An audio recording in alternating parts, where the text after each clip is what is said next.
देश छोड़कर ईस्ट में इंडियन ओशियन के आसपास के देशों में अपना मसाले का बिजनेस ट्रेडिंग करने के लिए जाते थे। इन सारे सवालों का जवाब हम लोग अपनी इस नए वीडियो में जानेंगे।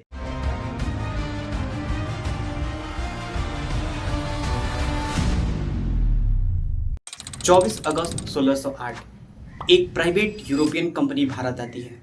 कैसे यहाँ पहले से प्रेजेंट डच, फ्रेंच और पोर्टुगीज को हराकर अपने पूरे बिजनेस ट्रेडिंग को पूरे भारत में फैला देती है। करीब 200 सालों में ये अपना पूरा भारत पर हुकूमत कायम कर देती है। कैसे इन्होंने अपने आने वाले 150 सालों की हुकूमत में भारत से अंग्रेजों द्वारा करीब $4 ट्रिलियन लूटा जाता है। ये अमाउंट दोस्तों इतना ज़्यादा है कि इंडियन रुपीज़ में इसको कन्वर्ट किया है तो लगभग 45 लाख करोड़ रुपए हो जाता है। आप समझ सकते हैं कि इसमें आज की दुनिया में लगभग 5 अंबानी को खड़ा किया जा सकता है। कैसे यहाँ पे प्रेजेंट यहाँ के एम्पेरर, भारतीय राजा, मुगल एम्पेरर जिनके पास 4 मिलियन प्लस आर्मी होता है, फिर भी वो इन ईस्ट इंडिया कंपनी वाले को नहीं रोक पाते हैं। कहानी की शुरुआत तब होती है जब यूरोपीय लोग 15वीं-16वीं शताब्दी में अपना देश छोड़कर ईस्ट में इंडियन ओशियन के आसपास के देशों में अपना मसाले का बिजनेस ट्रेडिंग करने के लिए जाते थे। अब क्वेश्चन ये आता है कि मसालों के बिजनेस ही क्यों? क्योंकि ये जो यूरोपीय लोग होते हैं वो मांस के ज़्यादा शौकीन होते हैं और मांस को ज़्यादा देर तक ताज़ा रखना और उसमें स्वाद ज़्यादातर काबू करने के लिए हम लोग मसाले का यूज करते हैं। इस कहानी की स्टार्ट होती है सन 1600 ईस्वी में, जब ईस्ट इंडिया कंपनी की एस्टेब्लिश की गई थी। ये कंपनी वहाँ के कुछ मर्चेंट द्वारा बनाई गई थी। इस कंपनी में टोटल 125 शेयर होल्डर थे। ये एक ज्वाइंट स्टॉक कंपनी होती है। इसके शेयर होल्डर इस कंपनी को 7,000 पाउंड तक ले जाते हैं। 7,000 पाउंड की बात किया जाए तो लगभग आज के ज़माने में 150 करोड़ रुपए। इन कंपनी का मेन वर्क मसालों की ट्रेडिंग करना था।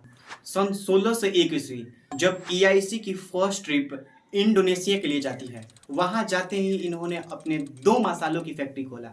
बट वहाँ जाने के बाद इन्होंने देखा कि वहाँ पे French company, Portuguese company and Dutch company पहले से ही अपने बिजनेस ट्रेडिंग पे चारों तरफ फैलाव बना के रखा था।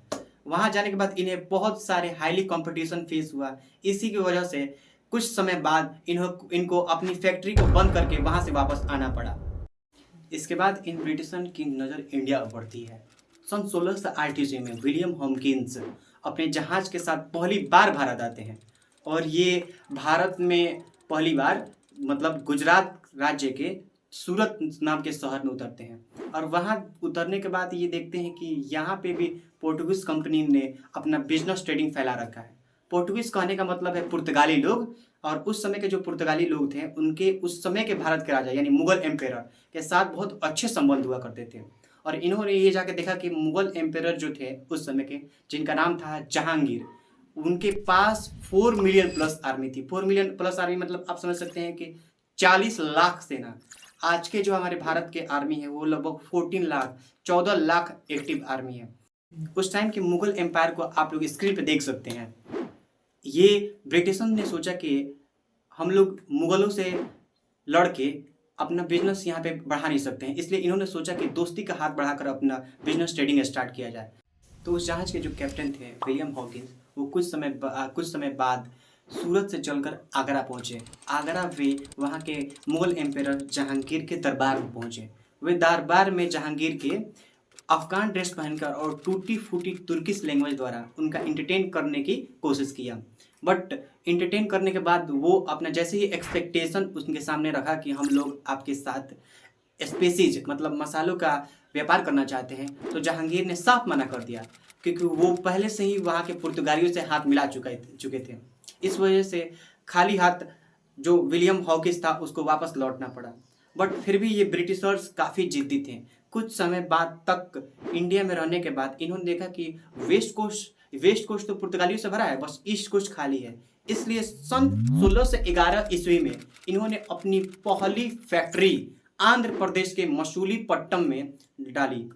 आप देख सकते हैं मैप में। उसके बाद वे लोग वहाँ पे मसालों की खरीद बेच से बहुत सारा मुनाफा कमाए और बहुत सारे पैसे कमा के इन्होंने अपने राजा को दिया और जाकर अपने राजा से कहा कि सर है मेजेस्टी, यहाँ पे हमें ट्रेडिंग करने से बहुत सारे फायदे हो रहे हैं, बट यहाँ के जो ईस्ट कोस्ट है, इंडिया के जो ईस्ट कोस्ट है, वहाँ पे पुर्तगाली लोग अपना हक जमाए बैठे हैं। तो प्लीज़ आप हमको अपना सेना दीजिए, जिसके हेल्प से हम लोग उनको परास्त कर वहाँ पे भी अपना ट्रेडिंग स्टार्ट कर सकें।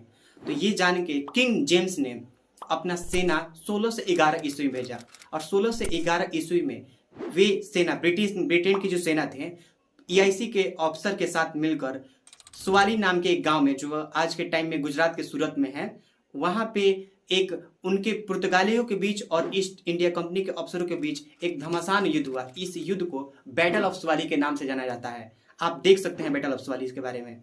ये जो जंग हुआ, इसमें ईआईसी ने जीत हासिल की और वहां पे ईस्ट कोस्ट पे भी अपना कब्जा जमा लिया। ईस्ट कोस्ट पे अपना कब्जा जमाने के बाद उन्होंने देखा कि पुर्तगालियों की कंपनी केवल गोवा तक ही सीमित रह जाती है। यहाँ पर बिजनेस करने के बाद उन्होंने अपने राजा से कहा कि हे मेजेस्टी, प्लीज़ आप अपने तरफ से किसी एम्बेसडर को भारत के राजा जहांगीर के पास भेजें और हमें अपने बिजनेस पावर बढ़ाने के लिए परमिशन ग्रांटेड कराइए। तो इस बात से इफेक्टेड होकर काफ़ी सारा धन दौलत देख के वहाँ के जो राजा थे किंग जेम्स, वो 1615 ईस्वी में सर थॉमस रॉय, जो एक बहुत ही क्लेवर इंसान थे, उनको अपना एम्बेसडर बनाकर भारत के जहांगीर के महल में वे भेजते हैं। जहां वहां भेजने के बाद वे जो सर थॉमस रॉय हैं, वो जहांगीर के लिए काफ़ी सारे महंगे महंगे गिफ्ट्स और गोल्ड लेके जाते हैं। ये देखकर जहांगीर बहुत प्रभावित होते हैं और उन्हें कन्विंस करने की ये कोशिश करते हैं कि आप हमें यहाँ पे बिजनेस करने का मौका दीजिए, हम आपको एक भारी अमाउंट में टैक्स आपको प्रदान करेंगे। ये सोच के मुगल लोगों को भी लगा कि अब इसमें अपना फायदा लगा, इसलिए उन्होंने जहांगीर ने यहाँ पे बिजनेस करने के लिए अनुमति दे दी।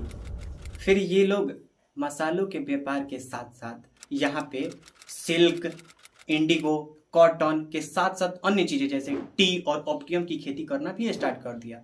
अगले कुछ दशकों में इनकी फैक्ट्री जो थी वो आगरा में, अहमदाबाद में, मद्रास में, गुजरात में, पटना तक फैल गई थी। इसी के साथ वेस्ट कोस्ट और ईस्ट कोस्ट में ज़्यादातर इन्हीं की फैक्ट्री लग गई। बट ये चाहते थे कि मुगल एम्पायर के सारे टेरिटरीज पर इन्हीं के फैक्ट्री लगे, इसलिए अब स्पेशली इनकी नज़र थी बंगाल के। उस टाइम का जो बंगाल था वो था, बंगाल का नक्शा जो आप देख सकते हैं स्क्रीन पे, उस टाइम के बंगाल में बिहार, उड़ीसा, वेस्ट बंगाल और बांग्लादेश चारों शामिल था। ये लोग जो जहाँ भी जाते थे वहाँ की इकोनॉमी में प्रोस्पेरिटी काफ़ी सारा दिखाई देती थी, जिस वजह से वहाँ पे लोग काफ़ी सारा अट्रैक्ट होते थे। इतना सब करने के बावजूद इन्होंने अपने ब्रिटिश किंग से कहा कि हे मेजेस्टी, हम आपको इतना सारा मुनाफा ला के दे रहा है, इतना सारा आपका फ़ायदा कमा रहे हैं, इसलिए प्लीज़ आप हमको अपनी प्राइवेट आर्मी बनाने की परमिशन दे दीजिए। तो ये सब सारे मुनाफा देकर उनके जो किंग्स थे, चार्ल्स टू, जिनकी फ़ोटो आप देख सकते हैं, वे इन्हें अपनी प्राइवेट आर्मी रखने की अनुमति दे देते हैं।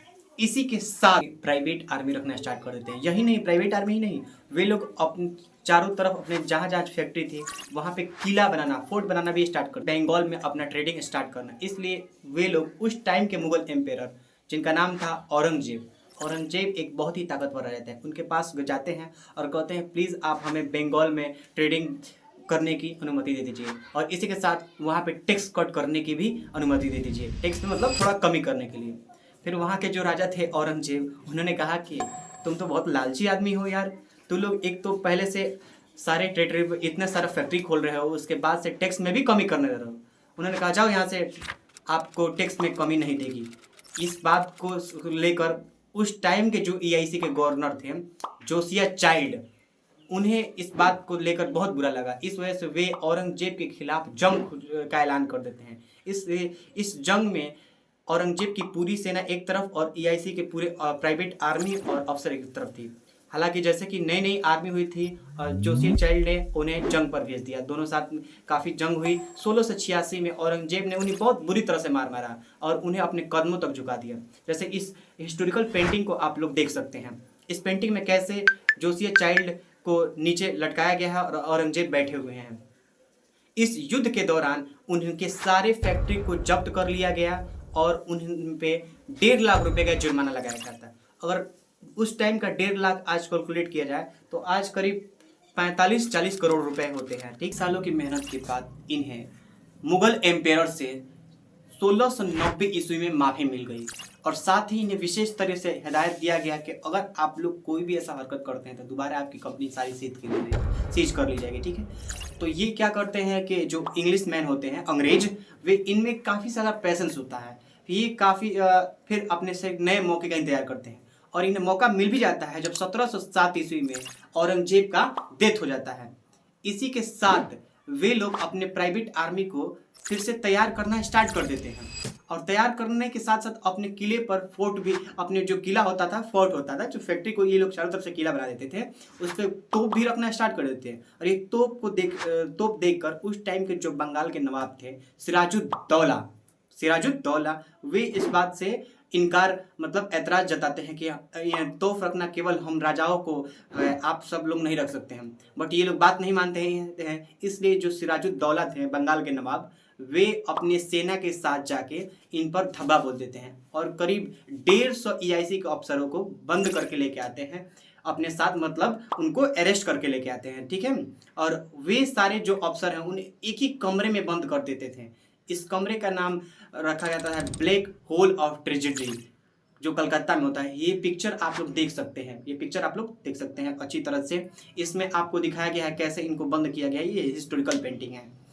तो उसमें सुबह होते होते 123 123 अफसर जो होते हैं वो मारे जाते हैं, क्योंकि बात ये था कि उसमें मतलब इतना ज़्यादा आदमी को भर दिया गया था, उसमें सांस लेने की भी जगह नहीं आती थी। इस वजह से 123 आदमी मर जाते हैं। इस बात की जानकारी प्राप्त होती है उस टाइम के जो EIC के गवर्नर थे उन्हें, तो वो इस बात से बहुत नाराज होकर